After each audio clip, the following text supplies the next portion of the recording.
सर्व योगी साधकांना माझा नमस्कार. प्राणायामाच्या सीरीजमधला माझा हा 8वा व्हिडिओ. ह्याच्या आधी आपण शरीर शिथिलीकरण कसं करायचं त्याचा व्हिडिओ पाहिलेला आहे. तुम्ही पाहिला नसेल तर नक्कीच जाऊन पहा. आजच्या व्हिडिओमध्ये आपण प्राणायामाच्या आधी काही ब्रीदिंग टेक्निक्स पाहणार आहोत. तर त्यातलं पहिलं जे आहे ते म्हणजे बेली ब्रीदिंग, उदर श्वसन किंवा ॲब्डोमिनल ब्रीदिंग आपण त्याला म्हणू शकतो.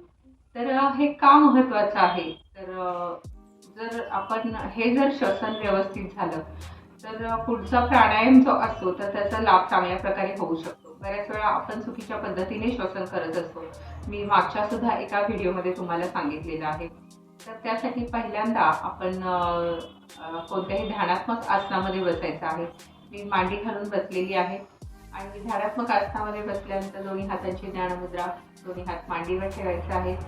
पहिल्यांदा डोळे बंद करून घ्यायचे आहेत. पूर्ण शरीर आपल्याला आता रिलॅक्स करायचं आहे. फक्त पाठीचा कणा ताठ ठेवा. श्वासावर लक्ष केंद्रित करा. घेत असलेला श्वास आणि सोडत असलेला श्वास, त्याबरोबर होणारी शरीराची हालचाल, पोटाची, छातीची हालचाल याकडे लक्ष द्या. श्वास घेत असताना नाकाजवळ ती थंड जाणवते आणि श्वास सोडत असताना आपल्याला गरम हवा जाणवते, याकडे लक्ष द्या.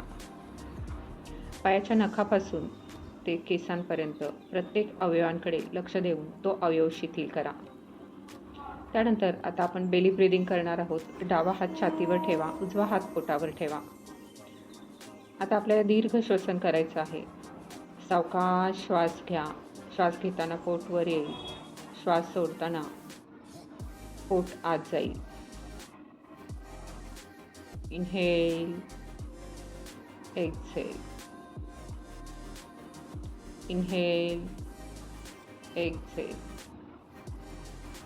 Inhale, पोट वर, exhale, पोट आत. Inhale, पोट वर, exhale, पोट आत. अशा प्रकारे आपण साधारणतः 5 मिनिट हे आपण बेली ब्रीदिंग जे आहे ते करू शकतो. तर याचा उपयोग काय होतो? तर आपलं डायजेशन प्रॉब्लेम असेल किंवा ॲसिडिटी असेल तर ती कमी व्हायला ह्या बेली ब्रीदिंगनी मदत होते. जसं आपण पोटामध्ये वायूचा गोळा निर्माण होतो असं म्हणतात, त्याला संस्कृतमध्ये गुल्म असंही म्हणतात, ते सुद्धा कमी व्हायला मदत होते. बॅक पेनमध्ये सुद्धा हे बेली ब्रीदिंग आपण पाठीवर झोपून जर केलं तर त्याचा फायदा होतो. तर ते सुद्धा आपण पुढच्या व्हिडिओमध्ये पाहणार आहोत.